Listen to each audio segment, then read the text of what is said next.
വിജയേട്ടാ നമസ്കാരം. നമസ്കാരം. ഇന്ന് നമ്മുടെ രാജ്യം ഉറക്കമെഴുന്നേറ്റ് കഴിഞ്ഞ ദുഃഖകരമായിട്ടുള്ള ഒരു വാർത്ത കേട്ടിട്ടാണ്. അതായത് ഡൽഹിയിൽ വലിയൊരു സ്റ്റാമ്പീഡ് ഉണ്ടായിരിക്കുന്നു. കുംഭമേളയ്ക്ക് പോയ ഭക്തർ അവിടെ വലിയ തിക്കും തിരക്കും ഉണ്ടാക്കി. അവിടെ 18 മരണമാണ് ഇപ്പോൾ ഉണ്ടാക്കിയിരിക്കുന്നത് എന്ന റിപ്പോർട്ടാണ് ഇന്ന് രാവിലെ നമ്മളെല്ലാവരും നമ്മുടെ കയ്യിലെല്ലാം ആദ്യം കിട്ടിയത്. ഇന്ത്യൻ പ്രധാനമന്ത്രി തന്നെ വിഷയത്തിൽ അഭിപ്രായം രേഖപ്പെടുത്തിയിരിക്കുന്നു. അദ്ദേഹം വലിയ വിലാപം അതിൽ രേഖപ്പെടുത്തിയിരിക്കുന്നു. നടക്കാൻ പാടില്ലാത്തൊരു സംഭവം നടന്നു എന്ന് പറയുന്നു. അതേസമയം സ്വാഭാവികമായിട്ടും പ്രതിപക്ഷം ഈ വിഷയത്തെ വലിയ രീതിയിൽ ഒരു ആയുധമാക്കി എടുത്തിരിക്കുന്നു. 18 പേർ മരിച്ചത് സർക്കാരിന്റെ അലംഭാവം കൊണ്ടാണെന്ന് പറയുന്നു. റെയിൽവേ കുറ്റം പറയുന്ന ആൾക്കാരുണ്ട്. ഇപ്പൊ നമ്മൾ ഈ റെയിൽവേയെ കുറിച്ച് പറയുമ്പോൾ 2014 ശേഷം നരേന്ദ്രമോദി പ്രധാനമന്ത്രിയായതിനു ശേഷം ഏറ്റവും കൂടുതൽ അദ്ദേഹം ശ്രദ്ധ ചെലുത്തിയ ഒരു മേഖല എന്ന് പറയുന്നത് ഇന്ത്യൻ റെയിൽവേ തന്നെയാണ് എന്ന് നമുക്ക് നിസ്സംശയം പറയാനായിട്ട് സാധിക്കും. ഒന്ന് ഇന്ത്യൻ റെയിൽവേയും ഒന്ന് നമ്മുടെ പ്രതിരോധ മന്ത്രാലയം ഡിഫൻസുമാണ് മോദി പ്രഥമ പരിഗണന കൊടുത്ത രണ്ട് വിഷയങ്ങൾ എന്ന് പറയുന്നത്. അതിൽ ഇന്ത്യൻ റെയിൽവേക്ക് പരിഗണന കൊടുക്കാനുള്ള പ്രധാനപ്പെട്ട കാര്യം നമ്മുടെ രാജ്യത്തിന്റെ പൊതുഗതാഗതം എത്രത്തോളം നമ്മുടെ രാജ്യത്ത് എത്ര കണ്ട് വികസിക്കുന്നുവോ അത്ര കണ്ട് നമ്മുടെ രാജ്യത്ത് ബിസിനസ് വളരും. നമ്മുടെ രാജ്യത്തിന്റെ ജനങ്ങൾക്ക് സുഖകരമായി പല സ്ഥലങ്ങളിലേക്കും പോകാനായിട്ട് സാധിക്കും. പല കാര്യങ്ങളും നമ്മുടെ രാജ്യത്ത് നടക്കും. പൊതുഗതാഗതമാണ് രാജ്യത്തിന്റെ ഡെവലപ്മെന്റിന്റെ റൂട്ട് എന്ന് പറയുന്നത്. എന്ന് പറഞ്ഞാൽ അടിസ്ഥാനം എന്ന് പറയുന്നത്. അതുകൊണ്ടാണ് റോഡുകളും മറ്റു കാര്യങ്ങളും ഗതാഗതം സുഗമമാക്കാൻ ശ്രമിക്കുന്നതും. റെയിൽവേ ആണ് അതിൽ ഏറ്റവും കൂടുതൽ മോദി ഊന്നൽ നൽകിയത് എന്നുള്ളത് നമുക്കറിയാം. പക്ഷേ ഈ റെയിൽവേക്ക് ഇന്ത്യൻ പ്രധാനമന്ത്രി നരേന്ദ്രമോദി ഊന്നൽ നൽകുമ്പോഴും റെയിൽവേക്കായി വലിയ ബഡ്ജറ്റൊക്കെ റെയിൽവേ ബഡ്ജറ്റ് സെപ്പറേറ്റ് ഉണ്ടായിരുന്നു. എനിക്ക് തോന്നുന്നു ഇപ്പൊ 2 ബഡ്ജറ്റും കൂടെ ക്ലബ്ബ് ചെയ്ത് ഒന്നാക്കി എന്ന് എനിക്ക് തോന്നുന്നു. ആദ്യം റെയിൽവേ ബഡ്ജറ്റൊക്കെ സെപ്പറേറ്റ് ഉണ്ടായിരുന്നു. അപ്പോൾ ഇങ്ങനെ റെയിൽവേക്കായിട്ട് പ്രത്യേകം ഊന്നൽ നൽകുമ്പോഴും ഇതിന്റെ സുരക്ഷയെക്കുറിച്ച് വലിയ രീതിയിലുള്ള അപവാദ പ്രചരണങ്ങൾ ആ സമയത്തെ ഉണ്ടായിരുന്നു. കാരണം റെയിൽവേ എന്ന് പറയുന്ന നമ്മുടെ ഈ വലിയ നെറ്റ്വർക്ക് സിസ്റ്റത്തിന് സുരക്ഷയില്ല, ട്രെയിനിൽ പോകുന്ന ആൾക്കാർക്ക് സുരക്ഷയില്ല എന്നുള്ളതായിരുന്നു ആദ്യത്തെ കാര്യം എന്ന് പറയുന്നത്. രണ്ടാമത്തെ കാര്യം ട്രെയിൻ അപകടങ്ങൾ വർദ്ധിക്കുന്നു എന്ന് നമ്മളെല്ലാവരും കണ്ടു. നമ്മൾ കണ്ട, എനിക്ക് തോന്നുന്നു എന്റെ ഓർമ്മയിൽ ഞാൻ കണ്ട ഏറ്റവും വലിയ ട്രെയിൻ അപകടം എന്ന് പറയുന്നത് ആസാമിൽ നടന്ന 2 ട്രെയിനുകൾ ഒരു ട്രാക്കിൽ വന്ന് കൂട്ടിയിടിക്കുന്ന ഒരു അപകടം ഉണ്ടായിരുന്നു. അന്ന് അശ്വിനി വൈഷ്ണവ് രാജിവെക്കണം എന്നൊക്കെ പറഞ്ഞ് പ്രതിപക്ഷം വലിയ ബഹളം ഉണ്ടാക്കിയതാണ്, വലിയ കോലാഹലം ഉണ്ടാക്കിയതാണ്. അപ്പൊ എന്താണ് അതിന്റെ ചോദ്യം എന്നുള്ളത്, എന്താണ് സംഭവിച്ചത് എന്നുള്ളതിന്റെ ഉത്തരമായിട്ട് അന്വേഷണത്തിൽ കണ്ടെത്തിയത് കവച് സിസ്റ്റം, നമ്മുടെ രാജ്യത്തിന്റെ ട്രെയിനുകൾ തമ്മിൽ കൂട്ടിയിടിക്കാനുള്ള കവച് സിസ്റ്റം അത് നിർവീര്യമായി പോയി ആ സമയത്ത് എന്നുള്ളതാണ്. അതൊന്നും ഒരു ന്യായീകരണം അല്ലെങ്കിൽ പോലും ആ സമയത്ത് കവച് സിസ്റ്റത്തിനെ കുറിച്ച് അത് കോൺഗ്രസിന്റെ കാലത്ത് കൊണ്ടുവന്നതാണെന്നും അത് പിന്നീട് നവീകരിക്കാൻ എന്തൊക്കെയോ ടെക്നിക്കലായിട്ടുള്ള ചെറിയ എന്ന് പറഞ്ഞാൽ സാങ്കേതികമായിട്ട് പല പ്രശ്നങ്ങളും ഉണ്ടെന്നും അത് വേറെ സാങ്കേതികം മാത്രമല്ല വേറെ പല രീതിയിൽ നവീകരിച്ചു വരികയാണെന്നും ഇത്ര സമയമെടുക്കും അങ്ങനെയൊക്കെ പറഞ്ഞ് നമ്മൾ കൺവിൻസ് ചെയ്യിപ്പിക്കുന്ന ഒരു സാഹചര്യം ഉണ്ടായി. ആ കവച് സിസ്റ്റത്തിന്റെ കാര്യം ഇപ്പോഴും മുന്നിലേക്ക് പോവുകയാണ്. എനിക്ക് തോന്നുന്നു ഇപ്പോൾ അത് ക്ലിയർ ആയി എന്ന് എനിക്ക് തോന്നുന്നു. ഇത് ഒന്നാമത്തെ കാര്യം. രണ്ടാമത്തെ കാര്യം ഭീകരാക്രമണമാണ്. നമ്മുടെ ട്രെയിനുകൾക്ക് നേരെയുള്ള ഭീകരാക്രമണങ്ങൾ അതിഭീകരമായിട്ട് വർദ്ധിച്ചുകൊണ്ടിരിക്കുന്ന ഒരു കാലഘട്ടത്തിലാണ് നമ്മൾ മുന്നോട്ട് പോകുന്നത്. പല പല റിപ്പോർട്ടുകളും പുറത്തു വന്നു, ഖാലിസ്ഥാനി ആക്രമണം അങ്ങനെ. കാരണം രാജ്യത്തിൽ ഒരു സ്ഥലത്തും ബോംബ് ആക്രമണങ്ങൾ ഒന്നും നടത്താൻ കഴിയാത്ത ആൾക്കാർ ജനങ്ങളെ മാസീവായിട്ട് കൂട്ടക്കൊല ചെയ്യാനായിട്ട് ഉപയോഗിക്കുന്ന ഒരു ആക്രമണ മുറയാണ് ട്രെയിൻ അട്ടിമറിക്കുക എന്നുള്ളത്. അത് നടക്കുന്നതായിട്ട് തെളിവ് സഹിതം കാര്യങ്ങളൊക്കെ പുറത്തു വന്നതാണ്. കേന്ദ്ര സർക്കാർ അതിൽ ജാഗ്രത പുലർത്തിയിട്ടുണ്ട്. ഏലത്തൂരുണ്ടായ ആക്രമണമൊക്കെ നമ്മൾ കണ്ടതാണ്. ഷാരൂഖ് സേഫിയൊക്കെ പിടിച്ച് ട്രെയിനിന് തീയിടാൻ സംഭവിച്ച കാര്യം എന്ന് പറയുന്നത്. അപ്പൊ ട്രെയിനുകൾ സുരക്ഷിതമല്ല എന്ന് ഒരു പൊതുബോധം നമ്മുടെ നാട്ടിൽ ഉണ്ട്. അപ്പൊ അതിനെയൊക്കെ ഒന്ന് മാറ്റിമറിക്കാനാണ് വന്ദേ ഭാരത് കൊണ്ടുവന്നത്. അപ്പൊ വന്ദേ ഭാരത് കൊണ്ടുവരുന്നപ്പോൾ വന്ദേ ഭാരതിന് കല്ലെറിയുന്ന കാഴ്ചയാണ് പിന്നെ നമ്മൾ കാണാനായിട്ട് സാധിച്ചത്. ഇതെല്ലാം നമുക്ക് മാറ്റി നിർത്തിയിട്ട് ഇപ്പോഴുണ്ടായ ഒരു ഇൻസിഡന്റ് എടുക്കുകയാണെങ്കിൽ, ഇപ്പോഴുണ്ടായ ഇൻസിഡന്റ് ഇത് സർക്കാരിന്റെ ഒരു അലംഭാവമാണോ, അല്ലെങ്കിൽ അവിടെ വന്ന ഭക്തരുടെ അലംഭാവമാണോ, നമ്മുടെ നാട്ടിലെ ജനങ്ങളുടെ സംസ്കാര ശൂന്യതയാണോ ഇത് ചൂണ്ടിക്കാണിക്കുന്നത് എന്നൊരു ചോദ്യം ഉയർന്നു വരുന്നുണ്ട്. ഇത് ഉയർത്തുന്നത് വേറെ ആരുമില്ല, ഈ ഒരു സംഭവം ഉണ്ടായപ്പോൾ തന്നെ കുംഭമേളയ്ക്ക് പോയ ഭക്തരാണല്ലോ ഈ ഒരു സംഭവം നടത്തിയത്. അതുകൊണ്ട് തന്നെ ഈ ഒരു സംഭവം ഉണ്ടായപ്പോൾ തന്നെ ഇവിടെയുള്ള ലെഫ്റ്റ് ലിബറലുകളെല്ലാം പറയുന്നത് തുണി ഉടുക്കാത്ത സ്വാമിമാരുടെ അടുത്ത് പോയി തിരിച്ചു വരുന്ന ആൾക്കാരല്ലേ, അവർക്ക് ഇത്ര സംസ്കാരമേ കാണൂ എന്നൊക്കെയാണ്. അതൊക്കെയാണ് അവര് പറഞ്ഞ ആ ഒരു ആംഗിളിലേക്കാണ് ഇത് തിരിച്ചു വിടുന്നത്. അല്ലെങ്കിൽ ഇത് സർക്കാരിന്റെ അലംഭാവമാണോ, റെയിൽവേയുടെ അലംഭാവമാണോ, എന്താണ് ഇവിടെ യഥാർത്ഥത്തിൽ സംഭവിച്ചത് എന്നാണ് താങ്കൾക്ക് തോന്നുന്നത്? ഇത് ഇപ്പോൾ നമ്മുടെ ട്രെയിൻ അപകടം അല്ല, റെയിൽവേ സ്റ്റേഷനുണ്ടായ തിക്കും തിരക്കിലുമിട്ടുള്ള അപകടമാണ്. ഇത് കുംഭമേളയുമായിട്ട് തന്നെ കൂട്ടി വായിക്കപ്പെടേണ്ട തന്നെ ഒരു അപകടമായിട്ട് തന്നെ പറയേണ്ടി വരും. കാരണം ഈ കുംഭമേളയുടെ ഇടയ്ക്ക് ഇത്രയും കോടി, ഏതാണ്ട് 50 കോടി ജനം വന്നിട്ടും അവിടെ മറ്റ് അനിഷ്ട സംഭവങ്ങളൊന്നും ഉണ്ടായിരുന്നില്ല. വളരെ ശാന്തമായി തന്നെ അത് അവസാനിക്കുന്ന കാഴ്ചയാണ് നമുക്ക് കാണാൻ കഴിയും. പക്ഷേ ഈ കുംഭമേളയോടനുബന്ധിച്ച് നടന്ന 2 സംഭവങ്ങൾ, ഒന്ന് പ്രയാഗ് രാജിൽ രണ്ടാമത്തെ പ്രധാനപ്പെട്ട സ്നാനത്തോടനുബന്ധിച്ച് നടന്ന തിക്കും തിരക്കും, പെട്ട 30ഓളം പേർ മരിച്ചിരുന്നു. ഇപ്പോൾ ഇതാ കുംഭമേളയിലേക്ക് പോകാൻ കാത്തുനിന്നവരും ട്രെയിനിൽ വന്ന് ഇറങ്ങിയവരും ഒക്കെ അവിടെ ഉണ്ടായിരുന്ന ഒരു വലിയ തിക്കും തിരക്കിലും 18 പേർ ഇപ്പോൾ മരിച്ചിരിക്കുന്നു. ഇത് രണ്ടും ഒരു സംഭവത്തിലേക്ക് പോയ ഭക്തർ എന്ന് തന്നെ നമുക്ക് പറയേണ്ടി വരും. അപ്പോ എന്തുകൊണ്ടാണ് ഇത് എന്നുള്ളതാണ് നമ്മുടെ ഒരു പ്രധാനപ്പെട്ട ചോദ്യം. ഇതിന് ട്രെയിൻ അപകടം എന്നല്ല പറയുന്നത്, റെയിൽവേ സ്റ്റേഷൻ ഉണ്ടായ അപ്പോ ആദ്യത്തെ സംഭവത്തിൽ അവിടുത്തെ ദൃക്സാക്ഷികളടക്കം പ്രാഥമിക വിവരം അനുസരിച്ച് ആ സ്നാനത്തിന് പുലിയുടെ തൊട്ട് മുമ്പ് അവിടെ ഒരു റൂമർ പറഞ്ഞിരുന്നു. അതായത് ഈ കുളിക്കാൻ ഏറ്റവും പറ്റിയ സമയം ബ്രഹ്മമുഹൂർത്തമാണ്, ആണ് ഏറ്റവും പറ്റിയ സമയം. അതെനിക്ക് തോന്നുന്നത് പുലർച്ചെ 2 മണിക്കും 3 മണിക്കോ ഇടയ്ക്കോ 2 മണിക്കും 4 മണിക്കോ ഇടയ്ക്കോ എങ്ങാണ്ടാണ് എന്നാണ് കൃത്യമായിട്ട് ആ ഒരു ടൈമിംഗ് എനിക്കറിയില്ല. ഏതായാലും അത് പറഞ്ഞതോടുകൂടി അവിടെ കുളിക്കാനായി തയ്യാറായി നിന്ന പ്രയാഗ്രാജ് ആ സ്നാൻ ഘട്ടിന് അടുത്ത് തങ്ങിയവരും അവിടെ സ്റ്റേ ചെയ്തവരും അവിടെ കുളിക്കാൻ നിന്നവരെല്ലാം കൂടെ ഒരേ സമയം തന്നെ ചാടി എഴുന്നേറ്റ് പോയത് മൂലമാണ് അവിടെ ഒരു തിരക്കുണ്ടായത്. അത് അനിയന്ത്രിതമായിട്ട് പെട്ടെന്നുണ്ടാകുന്ന ഒരു തിക്കും തിരക്കുമാണ് അവിടുത്തെ മരണത്തിലേക്ക് കലാശിച്ചെങ്കിൽ അതിന് സമാനമായിട്ടാണ് ഇപ്പോ ദില്ലിയിൽ നിന്ന് ചില ദേശീയ മാധ്യമങ്ങളിൽ വരുന്ന ചില ബൈറ്റുകൾ. ആ ബൈറ്റില് ഈ ദില്ലി റെയിൽവേ സ്റ്റേഷൻ ഉണ്ടായിരുന്ന ഒരു കൂലി, ഒരു പോർട്ടർ, അദ്ദേഹം നൽകുന്ന ബൈറ്റിൽ അദ്ദേഹം പറയുന്നുണ്ട്, 1981 ശേഷം ഞാൻ ഇങ്ങനൊരു തിരക്ക് ഈ റെയിൽവേ സ്റ്റേഷനിൽ കണ്ടിട്ടില്ല. അതുമാത്രവുമല്ല, പെട്ടെന്നാണ് തിരക്ക് വരുന്നത്. പെട്ടെന്ന് എവിടെ നിന്നൊക്കെയോ ആയിരക്കണക്കിന് ജനം അടിച്ചുകൂടുന്നു, പെട്ടെന്നൊരു തിരക്ക് സംഭവിക്കുന്നു. അങ്ങനെയാണ് ഇത് സംഭവിച്ചതെന്ന് പറയുന്നു. സമാനമായ രീതിയിൽ തന്നെയാണ് ഈ പ്രയാഗ്രാജ് എന്ന സംഭവത്തിൽ അവിടുത്തെ ദൃക്സാക്ഷികളും പറയുന്നത്. പെട്ടെന്നൊരു ഒരു ആൾക്കൂട്ടം രൂപപ്പെടുന്നു, അത് ഒരു തിക്കും തിരക്കിലേക്കും പോകുന്നു. അതാണ് ആ അപകടത്തിന് കാരണം. ഏതായാലും ഈ ഉത്തർപ്രദേശിലെ അപകടത്തിന്റെ കാരണങ്ങളെ കുറിച്ച് അന്വേഷണം നിലവിൽ ആരംഭിച്ചു കഴിഞ്ഞിരിക്കുന്ന ഒരു കാര്യമാണ്. ഇപ്പോൾ ഡൽഹിയിലെ ഈ ഒരു അപകടം ആദ്യഘട്ടത്തിൽ റെയിൽവേ പോലീസും പിന്നീട് ഇപ്പോൾ ദില്ലി പോലീസുമാണ് അന്വേഷിക്കുന്നത്. ഒരുപക്ഷെ കൂടുതൽ ഏജൻസികൾ അന്വേഷിക്കാനുള്ള സാധ്യതകളുണ്ട്. മറ്റൊരു വിവരം, ഈ ഡൽഹി ഈ അപകടത്തിൽ ഈ എത്തിയ ആളുകളിൽ ഭൂരിപക്ഷം പേർക്കും റെയിൽവേ ടിക്കറ്റ് ഇല്ലായിരുന്നു എന്നുള്ളതാണ് ഇപ്പോൾ വരുന്ന വാർത്തകൾ. നമുക്ക് മനസ്സിലാക്കാൻ കഴിയുന്നത് അവിടെ പലപ്പോഴും ഈ ചില ഗേറ്റുകൾ വഴി ടിക്കറ്റ് ഇല്ലാത്ത ആളുകൾ അകത്ത് കിടക്കുന്നുണ്ട്. അതായത് എല്ലാ ഇടത്തു നിന്നുള്ള ആളുകൾ അവിടെ അകത്ത് കിടക്കാറുണ്ട്. അപ്പോ ഈ പെട്ടെന്നുണ്ടാകുന്ന ഒരു തിക്കും തിരക്കും, കാരണം നമ്മള് എനിക്ക് തോന്നുന്നു ന്യൂസ് ഇന്ത്യ മലയാളം തന്നെ കഴിഞ്ഞ കുറച്ച് ദിവസങ്ങൾക്ക് മുമ്പ് ഒരു വാർത്ത നൽകുന്നത്, ഈ ട്രെയിനിൽ കയറാൻ പറ്റാതെ വരുന്ന ആളുകൾ നടത്തുന്ന ഒരു തിക്കും തിരക്കും ബഹളവും അടിയും പിടിയൊക്കെ നമ്മൾ കൊടുത്തിരുന്നു. അപ്പോൾ ഈ തിരക്ക് മുതലെടുത്തുകൊണ്ട് ഏതെങ്കിലും സംഘടനകൾ അല്ലെങ്കിൽ ഏതെങ്കിലും ടീമുകൾ ഇതിൽ നുഴഞ്ഞു കയറി ഈ കൃത്രിമമായിട്ടുള്ള ഒരു അനിയന്ത്രിതമായിട്ടുള്ള ഒരു തിക്കും തിരക്കും ഉണ്ടാക്കുന്നതാണോ എന്നുള്ളത് അന്വേഷണ വിധേയമാക്കേണ്ട കാര്യമാണ്. അപ്പൊ സ്വാഭാവികമായ ഒരു ചോദ്യം ചോദിക്കാം, സുരക്ഷ ഇപ്പൊ പ്രയാഗ്രാജിൽ എല്ലാവരും കരുതുന്നത് അവിടെ ഇത്രയൊക്കെ പോലീസിനെ വിന്യസിച്ചിട്ടും ഇത്രയൊക്കെ ഡ്രോണുകൾ വിന്യസിച്ചിട്ടും എന്തുകൊണ്ടാണ് ഇത്രയും പേർ മരിക്കാനിടയായത്, എന്തുകൊണ്ടാണ് ഈ തിക്കും തിരക്കും ഉണ്ടായതെന്ന് ചോദിച്ചാൽ ഈ കടന്നു വന്ന വഴികളിലും ഒന്നും ആയിരുന്നില്ല. കുളിക്കാനായി അവിടെ സ്റ്റേ ചെയ്തിരുന്ന വിശ്വാസികൾ, ഭക്തർ, അവർ പെട്ടെന്ന് ഒരേ സമയത്ത് ഒരു വലിയ തിക്കും തിരക്കം ഉണ്ടാക്കി എഴുന്നേറ്റ് കുളിക്കാൻ പോകും എന്ന് പെട്ടെന്ന് നമുക്കൊരു കാൽക്കുലേഷൻ ഒരിക്കലും ഉണ്ടാകില്ല. അവിടെ പെട്ടെന്ന് തന്നെ റൂമർ പറയും, പെട്ടെന്ന് എഴുന്നേറ്റ് കുളിക്കൂ പോയിട്ട്. 1 മണിയോടുകൂടിയാണ് അവിടെ ഈ ഒരു തിക്കും തിരക്കം ആരംഭിക്കുന്നത്. ഏതാണ്ട് 2 മണിക്ക് ഉള്ളിൽ തന്നെ ഇതെല്ലാം സംഭവിക്കുകയും ചെയ്തു. അത് കുളിക്കാനായി പെട്ടെന്ന് തയ്യാറെടുത്ത് ഒരു വലിയ കൂട്ടം, ചെറിയ ആൾക്കൂട്ടമല്ല അത്. അപ്പം നമുക്ക് ഇതിനെ മനസ്സിലാക്കാൻ കഴിയുന്നത് നമ്മുടെ നാട്ടിൻപുറങ്ങളിലൊക്കെ പണ്ട് ഈ മോഷ്ടാക്കളൊക്കെ ഉപയോഗിക്കുന്ന ഒരു ടെക്നിക്കൽ ഉണ്ടായിരുന്നു, മാലമോഷ്ടാക്കളും മറ്റും. അതായത് ഈ ഉത്സവം പറമ്പ് വലിയ പൂരവും ആറാട്ടും ഒക്കെ നടക്കുന്ന സമയത്ത് ആന വരണ്ടേ എന്ന് പറഞ്ഞ് ഒരു സൈഡിൽ നിന്ന് ചില ആളുകൾ ഓടും. അപ്പോഴേക്ക് ജനം പരിഭ്രാന്തരായി ഓടുകയും അവിടെ നിന്ന് മാല മോഷണവും മറ്റും നടത്തുന്ന ഒരു കാഴ്ച നമ്മൾ കാണുന്നതാണ്. അപ്പോൾ പലപ്പോഴും ഈ അപകടം ഉണ്ടാക്കുന്നത് ഈ ആളുകളുടെ ഈ വെപ്രാളത്തിന്, മരണവെപ്രാളം എന്ന് വേണമെങ്കിൽ പറയാം, ആ വെപ്രാളത്തിന് ഓടുമ്പോൾ ഉണ്ടാകുന്ന ആ ഒരു കൂട്ടിയിടിയിലും അതിൽ താഴെ വീഴുന്ന ആളുകളുടെ ദേഹത്തു കൂടി നടന്നു നീങ്ങുന്ന അല്ലെങ്കിൽ ഓടിപ്പോകുന്ന ആളുകളുടെ ചവിട്ടേറ്റാണ് ഈ ബഹുഭൂരിപക്ഷം എണ്ണം പേരും മരിക്കുന്നത്. ഇത് നമ്മൾ പുല്ലുമേടുമൊക്കെ കണ്ടതാണ്, പലയിടത്തും കണ്ടതാണ്. അപ്പോൾ എങ്ങനെയാണ് ഈ പെട്ടെന്ന് ഒരു തിരക്കിലേക്ക് ഇത് രൂപപ്പെടുന്നത്? കാരണം റെയിൽവേയുടെ ഇതനുസരിച്ച് അവർ 3 ട്രെയിനുകൾ ഉണ്ടായതുപോലെ 1500 ടിക്കറ്റുകൾ അവർ ഓൾറെഡി കൊടുത്തു കഴിഞ്ഞിരിക്കുന്നതാണ്. പക്ഷെ അതിനപ്പുറത്തേക്ക് ആളുകൾ എങ്ങനെ അവിടെ എത്തി എന്നുള്ളൊരു വലിയ പ്രസക്തമായ ഒരു ചോദ്യമാണ്. സാധാരണ ട്രെയിൻ കയറാൻ പോകുന്നവർ അവരെ യാത്രയാക്കുന്നവരെ കൂടെ കൂട്ടിയാൽ പോലും ഈ ഒരു സംഖ്യ അവിടെ എത്തുന്നില്ല. അവിടെയാണ് ഈ ടിക്കറ്റ് ഇല്ലാതെ എത്തിയവരുടെ ഒരു കാര്യങ്ങൾ നീങ്ങുന്നത്. ഇത് ശരിക്കും അന്വേഷണം വിധേയമാക്കണം. കാരണം ഞാൻ ഇപ്പൊ ഇതിനെ കാണുന്നത് പ്രയാഗ്രാജിൽ നടന്ന സംഭവവും ദില്ലിയിൽ നടന്ന സംഭവത്തിന് സമാനതകൾ ഏറെയാണ്. കാരണം പെട്ടെന്നുണ്ടാകുന്ന ഒരാൾക്കൂട്ടം അനിയന്ത്രിതമായി, അതായത് പോലീസിന് നിയന്ത്രിക്കാൻ കഴിയാത്ത വണ്ണം പെട്ടെന്ന് രൂപപ്പെടുകയും പെട്ടെന്നൊരു തിക്കും തിരക്കും ഉണ്ടാക്കുകയും അവിടെയാണ് ഈ മരണം സംഭവിക്കുന്നത്.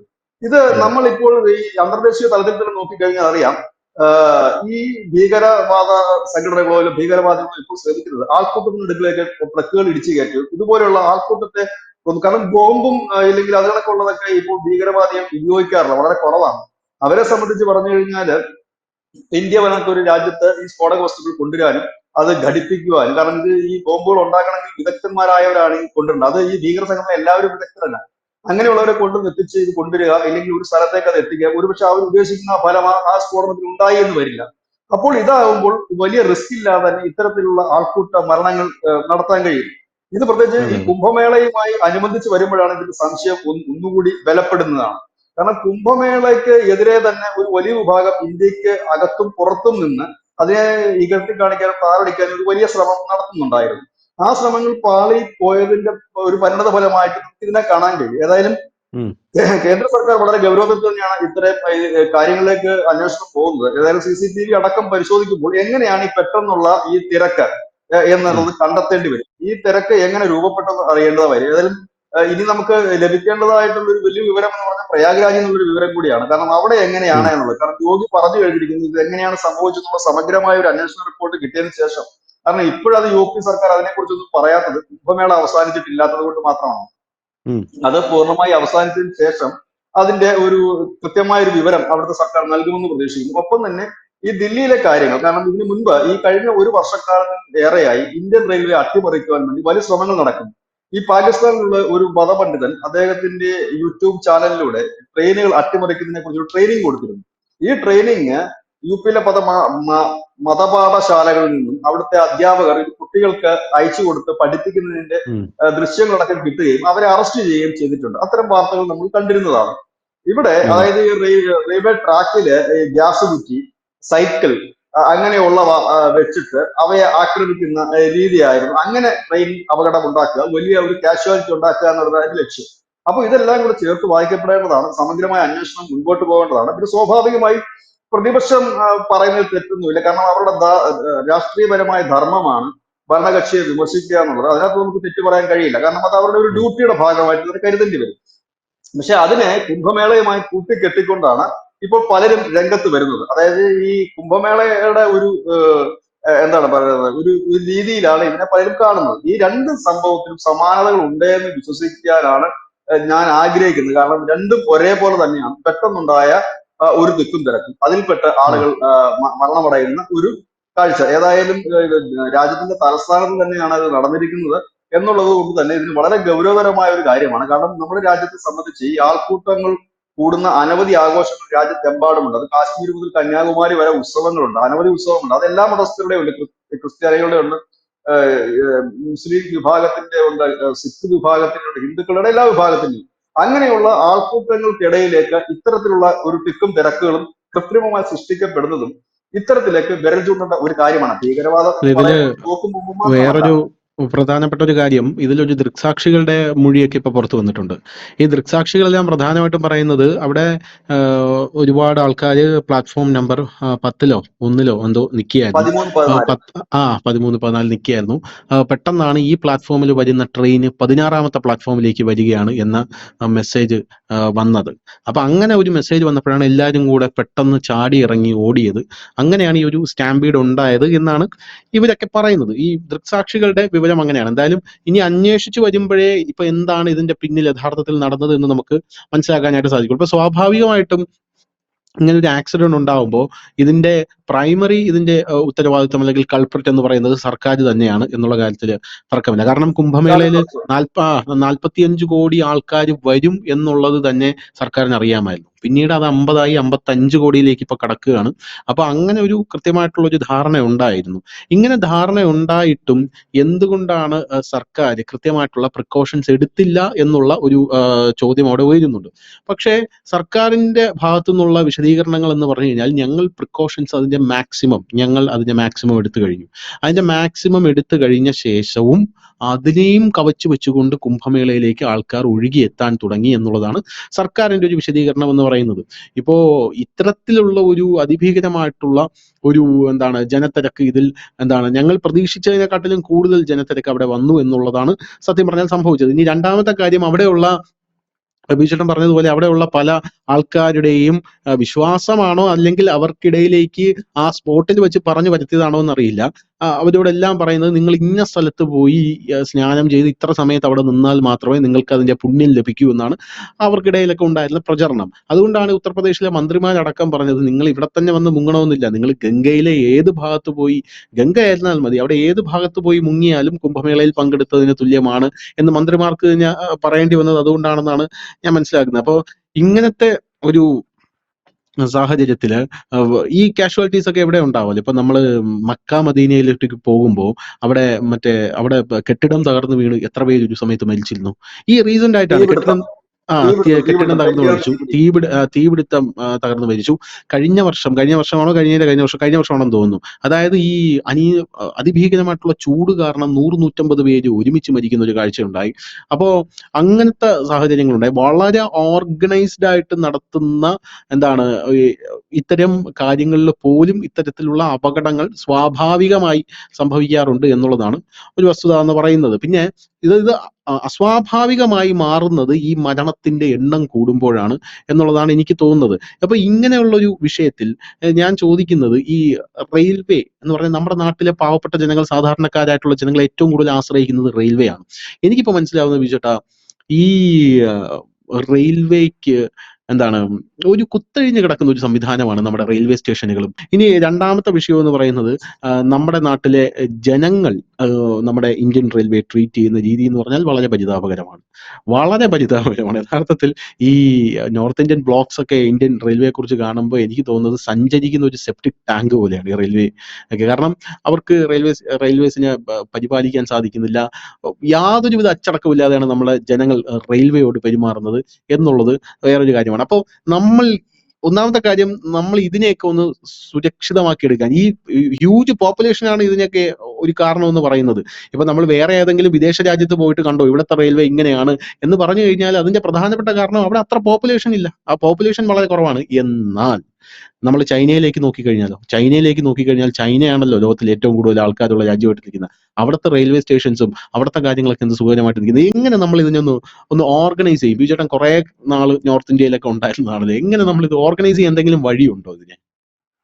അല്ല, ഇത് ഒരു കാര്യം തന്നെ പറയാം. ഇപ്പൊ ഇതിനകത്ത് പ്രധാനപ്പെട്ട ഇത് നമ്മൾ സർക്കാരിന് ഇതിന്റെ ഉത്തരവാദിത്തങ്ങളിൽ മാറി നിൽക്കാൻ കഴിയില്ല. അത് UP ആയാലും ദില്ലി ആയാലും കേന്ദ്ര സർക്കാർ ആയാലും ഉത്തരവാദിത്തം മാറി നിൽക്കാനേ കഴിയില്ല. അനാസ്ഥ എന്ന് പറയുന്നത് യാതൊരു തെറ്റുമില്ല അതിൽ. പക്ഷെ ഈ പ്രയാഗ്രാജ് അന്നുണ്ടായ ആ ഒരു തിക്കിലും തിരക്കലിന് മുമ്പ് UP പോലീസ് നൽകിയ ഒരു കുറിപ്പ്, ഒരു വാണിംഗ്, അത് ന്യൂസ് ഇന്ത്യ മലയാളം അടക്കം ജനങ്ങൾക്ക് നൽകിയിരുന്നതാണ്. എനിക്ക് തോന്നുന്നു ധനുഷാണ് അത് ചെയ്തിരുന്നത് എനിക്ക് തോന്നുന്നു. അതായത് ജനങ്ങൾക്ക് ഒരു വാണിംഗ് നൽകിയിരുന്നു, നിങ്ങൾ ജില്ലാതിർത്തിയിൽ നിങ്ങളുടെ വാഹനങ്ങൾ നിർത്തി നടന്നു തന്നെ വരണം, ഇത്ര കിലോമീറ്റർ ക്യൂ ഉണ്ട് എന്ന് കൃത്യമായി തന്നെ. അവിടെ നിങ്ങൾ തിരക്ക് കൂട്ടരുത്, നിങ്ങൾ പതുക്കെ വരിക, എല്ലാവർക്കും അതിനുള്ള സൗകര്യം, കൃത്യമായ ഒരു ഗൈഡ് ലൈൻസ് അവർ തന്നിരുന്നു. നമ്മളടക്കമുള്ള മാധ്യമങ്ങൾ, ഇന്ത്യയിലെ എനിക്ക് തോന്നുന്നു എല്ലാ മാധ്യമങ്ങളും ആ ഗൈഡ് ലൈൻസ് കൊടുക്കുകയും ചെയ്തു. പക്ഷെ അതിനുശേഷമാണ് ഇത് നടക്കുന്നത്. ജനം കുറച്ചൊക്കെ അധികാരികളുടെ വാക്കുകൾക്ക് ശ്രദ്ധ കൊടുക്കണം. ഇനി രണ്ടാമത്തെ റെയിൽവേയെ കുറിച്ച് ചോദിച്ചു കഴിഞ്ഞാൽ, ഈ റെയിൽവേ 10 വർഷം മുമ്പ് എന്തായിരുന്നു എന്ന് അറിയുമ്പോഴാണ് നമ്മുടെ റെയിൽവേ ഇപ്പോൾ ഡെവലപ്പ് ആയിട്ടുണ്ടോ ഇല്ലയോ എന്ന് നമുക്ക് മനസ്സിലാക്കാൻ കഴിയുന്നത്. 10 വർഷം മുമ്പ് ഉണ്ടായിരുന്നു വെച്ചാൽ നമ്മുടെ ഈ ഒരു ഞാണുമേൽ കളി പോലെ പോകുന്ന ഒരു റെയിൽവേ സിസ്റ്റം ആയിരുന്നു. അതായത് ട്രെയിൻ എപ്പോ വരും പോകുമെന്ന് നമുക്ക് ഉറപ്പില്ല, ഈ പോകുന്ന ട്രെയിൻ അങ്ങ് എത്തുമോ എന്ന് ഉറപ്പില്ല, ഈ പോകുന്ന യാത്രക്കാർക്ക് ഇൻഷുറൻസ് പരിരക്ഷകളൊന്നും തന്നെ ഇല്ലായിരുന്നു. അതിനുശേഷം ആണ് നരേന്ദ്രമോദി സർക്കാർ വരികയും ഈ അശ്വിനി വൈഷ്ണവിനെ ഏൽപ്പിക്കുകയും ചെയ്തു.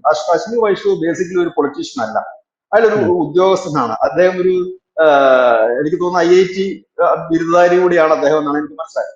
അദ്ദേഹം വീണ്ടും വീണ്ടും റെയിൽവേ മന്ത്രിയാക്കി വെച്ചിരിക്കുന്നത് തന്നെ ഇതിനകത്ത് കൂടുതൽ കാര്യങ്ങൾ കൊണ്ടുവരികയാണ്. അപ്പോൾ അദ്ദേഹം വന്നതിന് ശേഷം കവചിന്റെ കവച് 2 എന്ന് പറഞ്ഞിട്ടുള്ള അഡ്വാൻസ്ഡ് ആയിട്ടുള്ള സെക്യൂരിറ്റി സംവിധാനങ്ങൾ നടപ്പാക്കിക്കൊണ്ടിരിക്കുന്നു. നമ്മുടെ റെയിൽവേ സംബന്ധിച്ച് പറയാം, നമ്മുടെ റെയിൽവേ ചെറിയൊരു റെയിൽവേ അല്ല, ഇന്ത്യൻ റെയിൽവേ. ലോകത്ത് തന്നെ എണ്ണപ്പെട്ട റെയിൽവേകളിൽ ഒന്നാണ് ഇന്ത്യൻ റെയിൽവേ. അതുകൊണ്ട് തന്നെ ഈ ഒരു സംവിധാനം 1 2 അല്ലെങ്കിൽ 10 വർഷം കൊണ്ട് മുഴുവൻ നമുക്ക് നേരെയാക്കി എടുക്കാൻ കഴിയില്ല.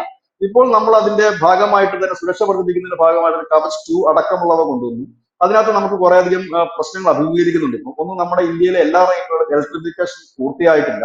രണ്ടാമത്തെ സിസ്റ്റം എന്ന് പറഞ്ഞു കഴിഞ്ഞാൽ പല റെയിൽവേ സ്റ്റേഷനും അവരെ ഡെവലപ്മെന്റ്സിലേക്ക് എത്തിയിട്ടില്ല. അതുകൊണ്ടാണ് ഇപ്പോൾ കേന്ദ്ര സർക്കാർ ഈ റെയിൽവേ സ്റ്റേഷൻ നവീകരണം വലിയ ഫണ്ടാണ് കേരളത്തിലടക്കം അവർ നൽകുന്നത്. രണ്ടാമത്തെ അവരുടെ ഒരു പ്രധാന പ്രശ്നം എന്ന് വെച്ചാൽ ഇന്ത്യൻ റെയിൽവേയുടെ സ്റ്റേഷനുകളും മറ്റുമൊക്കെ നവീകരിച്ച് ഇതേപോലുള്ള രീതിയിലാക്കണമെങ്കിൽ ഇനി കുറഞ്ഞതൊരു 10-15 വർഷമെങ്കിലും മിനിമം അതിൽ ഉണ്ടാകും എന്നുള്ള കാര്യത്തിൽ യാതൊരു തർക്കവുമില്ല. അതൊരു വലിയ വിഷയം. രണ്ടാമത്തെ ഒരു കാര്യം എന്ന് പറഞ്ഞു കഴിഞ്ഞാൽ ഇതിനകത്ത് ഇപ്പോൾ വന്ദേ ഭാരത് അടക്കമുള്ള ട്രെയിനുകളിലൊക്കെ ഇപ്പോൾ CCTV ക്യാമറയും മറ്റുമൊക്കെ സ്ഥാപിച്ചതുകൊണ്ട് അതിനകത്ത് ഒരു വലിയ രീതിയിലുള്ള വൃത്തികേടുകളും മറ്റും കാണുന്നില്ല. ജനങ്ങൾ കൂടി സഹകരിക്കണം. ഈ എന്തുകൊണ്ടാണ് ഒരു നല്ല ഭരണം മുമ്പോട്ട് പോകണമെങ്കിൽ അത് ജനങ്ങളുടെ പങ്കാളിത്തം ഉറപ്പായിട്ട് ഉണ്ടായേ കഴിയും. ഇവിടെ അതൊരു സിസ്റ്റമാണ്. പിന്നെ നമ്മുടെ ഒരു നാട്ടിൽ ഒന്നും ഒരു ക്യൂ സിസ്റ്റം പാലിക്കാത്ത, ഇല്ലെങ്കിൽ ഒരു അച്ചടക്കം പാലിക്കാത്ത ഒരു ജനവിഭാഗമാണ്. അതിന് നമ്മൾ ആരെയും കുറ്റപ്പെടുത്തിയിട്ട് കാര്യമില്ല, നാം നമ്മളെ തന്നെ കുറ്റപ്പെടുത്തിയിട്ട് കാര്യമാണ്. കാരണം ഈ 1000 പേർക്ക് കയറേണ്ട ഒരു ട്രെയിനിൽ 1000 പേര് എത്തുക എന്നതിനേക്കാൾ അപ്പുറത്തേക്ക് അവിടെ, കാരണം എല്ലാവരും സീറ്റ് റിസർവ് ചെയ്ത് വരുന്നവർക്ക് എന്തായാലും സീറ്റ് ലഭിക്കുക തന്നെ ചെയ്യും. പക്ഷെ അതിനേക്കാൾ അപ്പുറത്ത് എനിക്ക് ഞാൻ ആദ്യം കയറണം, എനിക്ക് ആദ്യം പോകണം എന്നുള്ള രീതിയിലേക്കുള്ള ഒരു രീതിയാണ് എല്ലായിടത്തും നമ്മൾ കാണുന്നത്. അത് റെയിൽവേയും മാത്രമല്ല, എല്ലായിടത്തും നമ്മൾ കാണുന്ന ഒരു രീതി. ഇതും ഇതിനകത്തൊരു നിർണായകമായ ഒരു ഘടകമാണ്, ഒന്നാമത്തെ കാര്യം. രണ്ടാമത്തെ കാര്യം, നമ്മുടെ സെക്യൂരിറ്റി സംവിധാനം ദില്ലിയിലടക്കം നമ്മൾ അന്വേഷിക്കുമ്പോൾ നമുക്ക് മനസ്സിലാക്കാൻ കഴിയുന്നത് ദില്ലിയിലടക്കം ഈ റെയിൽവേ സ്റ്റേഷനിലേക്ക്, റെയിൽവേ പ്ലാറ്റ്ഫോമിലേക്ക് കയറാൻ അനവധി വഴികളുണ്ട്. ഈ വഴികളിലൂടെയൊക്കെ പലരും കടന്നു കയറുന്നു. ഈ ടിക്കറ്റ് ഇല്ലാതെ വരുന്നവർ ഒരുപക്ഷെ യാത്ര ചെയ്യാൻ വന്നവരാണോ, അതോ ഈ റെയിൽവേ പ്ലാറ്റ്ഫോമിൽ തിക്കും തിരക്കും ഉണ്ടാക്കാൻ വന്നവരാണോ എന്ന് കണ്ടെത്തേണ്ടിയിരിക്കുന്നു. അപ്പൊ അങ്ങനെയുള്ള ഒരു സംവിധാനമാണ്. അതായത് ഇന്ത്യൻ റെയിൽവേ കഴിഞ്ഞ 10 വർഷമായിട്ട് പതുക്കെ അതിന്റെ ആ ഒരു മോശ അവസ്ഥയിൽ നിന്ന് മാറി വരുന്നു എന്ന് മാത്രമേ നമുക്ക് പറയാൻ കഴിയുള്ളൂ. അത് ഫുഡിന്റെ കാര്യത്തിലായാലും, സെക്യൂരിറ്റിയുടെ കാര്യത്തിലായാലും, റെയിൽ ട്രാക്കിന്റെ കാര്യത്തിലായാലും, അതിന്റെ ഡെവലപ്മെന്റ്സിന്റെ കാര്യത്തിലായാലും ഈ 10 വർഷം കൊണ്ട് അത് ഒന്നാം സ്ഥാനത്ത് എത്തിയെന്നും വലിയ രീതിയിൽ എത്തിയെന്നും നമുക്ക് ഒരിക്കലും പറയാൻ കഴിയില്ല. പകരം മുൻകാലങ്ങളെ അപേക്ഷിച്ച് അത് വലിയ രീതിയിൽ പ്രോഗ്രസ് മുമ്പോട്ട് കൊണ്ടുപോകാനായിട്ട് കഴിഞ്ഞിട്ടുണ്ട്. പ്രത്യേകിച്ച് കോച്ചുകളുടെ കാര്യത്തിൽ പൊട്ടിപ്പൊളിഞ്ഞ പന്ന കോച്ചുകളായിരുന്നു മുമ്പ് ഈ വിദേശ മാധ്യമങ്ങൾ ഇന്ത്യൻ റെയിൽവേയെ കുറിച്ച് കാണിക്കുമ്പോഴൊക്കെ ഈ പൊട്ടിപ്പൊളിഞ്ഞ കോച്ചുകളും വൃത്തിഹീനമായ അന്തരീക്ഷത്തിൽ നമ്മുടെ റെയിൽവേ മാറി വരുന്നുണ്ട്. സുരക്ഷയുടെ കാര്യത്തിലും ഒരുപാട് മാറി വരുന്നുണ്ട്. അപ്പോൾ ഇനി വേണ്ട ഒരു കാര്യം സെക്യൂരിറ്റി സംവിധാനമാണ്. നമുക്കറിയാം ഈ മുംബൈയിലെ ആക്രമണം, കസബ് റെയിൽവേ സ്റ്റേഷനിൽ വന്ന് ഛത്രപതി ശിവജി ടെർമിനലിൽ വന്ന് തുരുതുര വെടിവെച്ച ഒരു കാഴ്ച നമ്മുടെ മനസ്സിൽ നിന്ന് ഇതുവരെ പോയിട്ടില്ല. റെയിൽവേ പ്ലാറ്റ്ഫോമിൽ കയറിക്കൊണ്ടാണ് ആ ഭീകരൻ തുരുതുര വെടിവെക്കുന്ന ചിത്രം ഇപ്പോഴും നമുക്ക് അവൈലബിൾ ആണ്, ആ ചിത്രവും വീഡിയോയും ഒക്കെ. അപ്പോൾ അത്തരം ഒരു സംവിധാനമാണ്. അപ്പൊ അവിടേക്ക് ഈ സുരക്ഷാ സംവിധാനങ്ങളിലേക്ക് ഇപ്പൊ എനിക്ക് തോന്നുന്നു ഗുജറാത്ത് അടക്കമുള്ള പ്രധാനപ്പെട്ട സ്റ്റേഷനുകളൊക്കെ, ഗുജറാത്ത് കുറെ സ്റ്റേഷനുകളിൽ, പ്രധാനപ്പെട്ട സ്റ്റേഷനിലല്ല ഇപ്പം ഈ സെക്യൂരിറ്റി സംവിധാനം വന്നിട്ടുണ്ട്. എയർപോർട്ടിലൊക്കെ ആളുകൾ എത്തുന്നത് പോലത്തെ ഒരു സംവിധാനം അവിടേക്കൊക്കെ വന്നു തുടങ്ങിയിട്ടുണ്ട്. അതൊക്കെ നമ്മുടെ നാട്ടിൽ എല്ലായിടത്തേക്കും എത്താൻ ടൈമുകൾ എടുക്കും എന്നുള്ള കാര്യം യാഥാർത്ഥ്യമാണ്. കാരണം നമ്മുടെ രാജ്യം നമ്മൾ വാക്കാൽ പറഞ്ഞാൽ പോരാ. കാരണം ഒരുപാട് പരിമിതികൾ ഇപ്പോഴും റെയിൽവേ അഭിമുഖീകരിക്കുന്നുണ്ട്. ആ പരിമിതികളെ അതിജീവിക്കുക എന്ന് പറഞ്ഞാൽ 1-2 ദിവസം കൊണ്ട് അതിജീവിച്ച് മുൻപോട്ട് പോകാൻ കഴിയില്ല.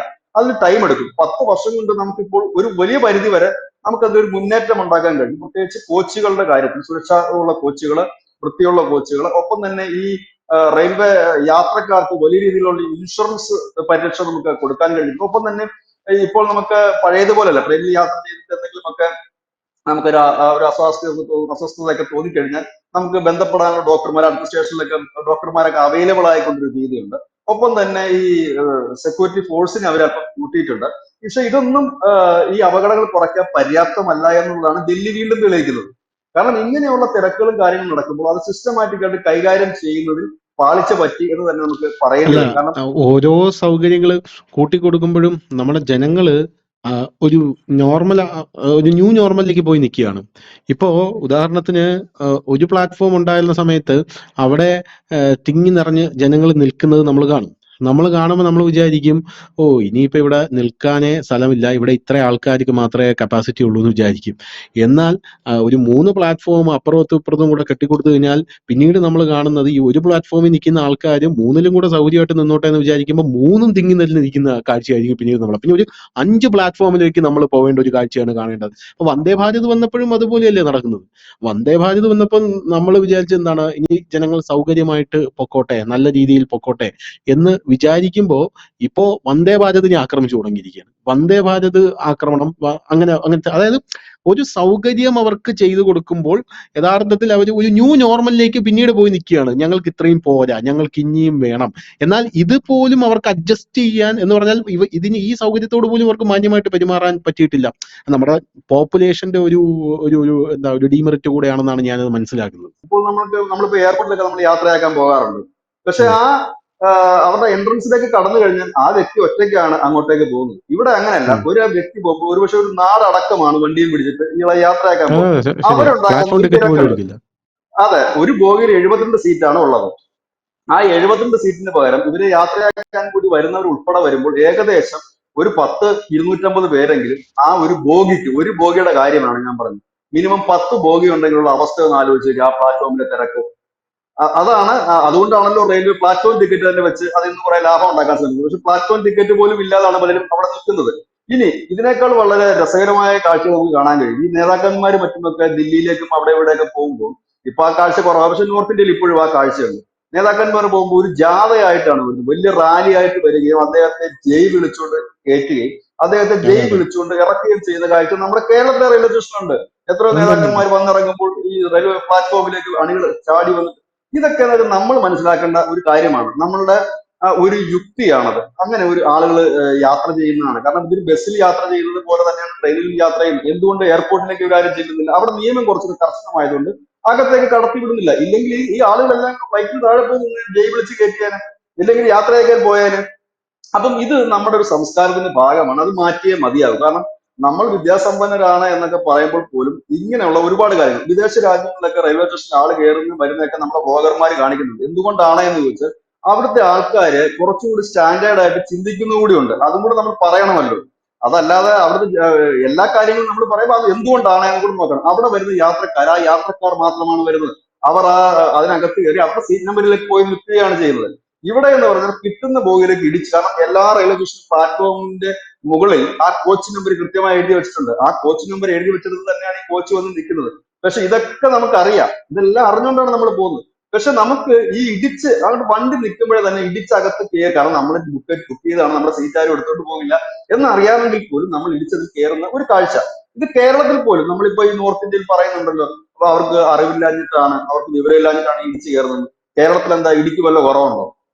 ഒരു കുറവുമില്ല. ഇതിപ്പോ നമ്മൾ റെയിൽവേയുടെ കാര്യത്തിൽ മാത്രമല്ല, സകലയിടത്തും ഇത് തന്നെയാണ് കാണുന്നത്. അതായത് ജനം കുറച്ചുകൂടെ ബോധവാന്മാരാകാതെ നമ്മൾ അധികാരികളെ മാത്രം കുറ്റപ്പെടുത്തിയ കാര്യമില്ല. നമ്മുടെ ഫോഴ്സിന് എന്ത് ചെയ്യാൻ കഴിയും? നമ്മുടെ പോലീസ് സംവിധാനത്തിന് ഇത്രയും ഒരു ജനക്കൂട്ടത്തെ എങ്ങനെ നിയന്ത്രിക്കാൻ കഴിയും? കാരണം അവർക്ക് ഒരു കണക്കൂട്ടലുണ്ട്. അപ്പൊ അവര് ചില ഗൈഡ് ലൈൻസ് ആദ്യം തന്നെ പറയുന്നുണ്ട്. പക്ഷെ അതിനെ അതിജീവിച്ചുകൊണ്ടാണ് ഈ കടന്നു വരുന്നത്. ഇനി എനിക്ക് തോന്നുന്നത് ഒരുപക്ഷെ ദില്ലി അടക്കമുള്ള റെയിൽവേ സ്റ്റേഷനിലേക്ക് കർശന സുരക്ഷാ സംവിധാനങ്ങൾ വരുമായിരിക്കാം.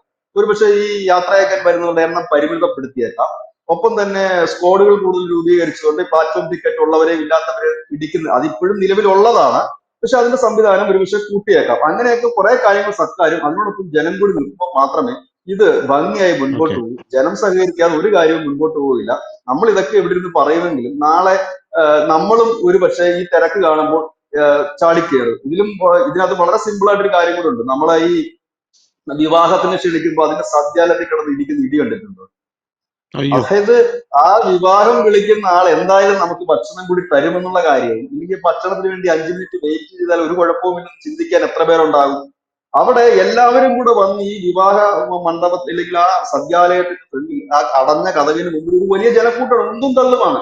ഇതിനകത്ത് ഉം. പ്രായമുള്ളവരുണ്ടാകും, കൊച്ചു കുട്ടികളുണ്ടാകും, ഇവർക്ക് ശ്വാസമുട്ടലുണ്ടാകും. അങ്ങനെയുള്ളതും ഇതൊന്നും നമ്മൾ ചിന്തിക്കുന്നില്ല. നമ്മൾ അഭ്യസ്തവിദ്യരാണ്, ഇതിനെക്കുറിച്ചൊക്കെ നമ്മൾ ക്ലാസ് എടുക്കാറുണ്ട്, പറയാറുണ്ട്.